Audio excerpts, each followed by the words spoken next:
Aha, anormal geldi. Ben de beyden gelirəm dağın arasıyla. Ne oldu? Ne oldu?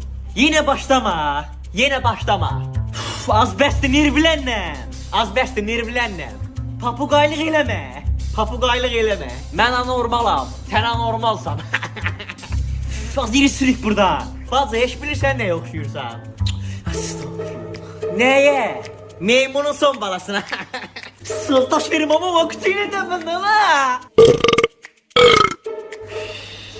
Seviyesiz senin seviyesiz. Seviye yok daha. Aha, kanlı beyguşlar yine içimi birbirini yiyin. Az gelin cehennem olun, biriniz mənim elimden tutun. Sizin vurgununuz güçlü gelsin.